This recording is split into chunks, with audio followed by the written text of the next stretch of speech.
This week has been jam-packed with major headlines right here in the U.S. and around the world. One America's Salina Arredondo has our top stories of the week. Monday, the week begins with the Senate's return to Capitol Hill, where the biggest item on the agenda is another coronavirus stimulus package. And the Supreme Court makes history, holding its first ever virtual hearing. We'll hear argument this morning in case 1946, the United States Patent and Trademark Office versus Booking.com. Plus, technology entrepreneur Elon Musk and his partner, artist Grimes, welcome a baby boy into the world. On to Tuesday, the U.S. begins trade negotiations with the U.K. as officials look to cement post-Brexit partnerships. Plus, Texas Congressman Justin Ratcliffe appears before the Senate Intelligence Committee after being nominated by President Trump to become the Director of National Intelligence. I see the Director of National Intelligence as more than just a leader, a manager, an integrator. The D&I must at all times be an arrow catcher, a problem solver, an obstacle mover for the IC. Then on Wednesday, President Trump says the White House Coronavirus Task Force will continue to operate indefinitely. This after the fate of the group was put into question just a day earlier, following rumor of the committee being disbanded.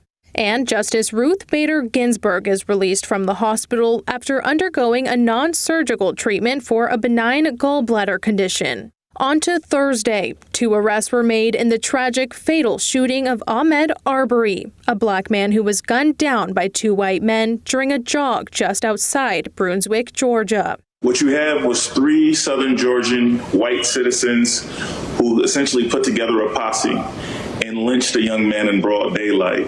Plus, residents of Texas rejoice after a Dallas hair salon owner is freed from jail.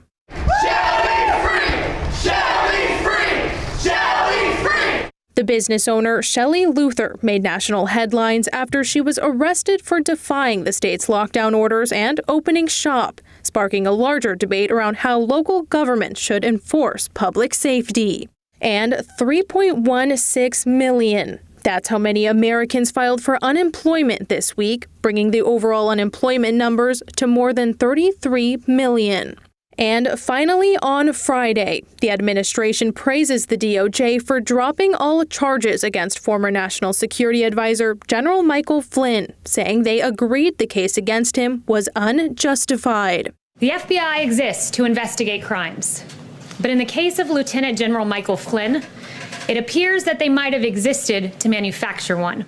Plus, the head of the FDA goes into self-quarantine after a string of high-level administration officials, including the president's personal valet, the spokeswoman of Vice President Mike Pence, and a number of Secret Service personnel test positive for the coronavirus.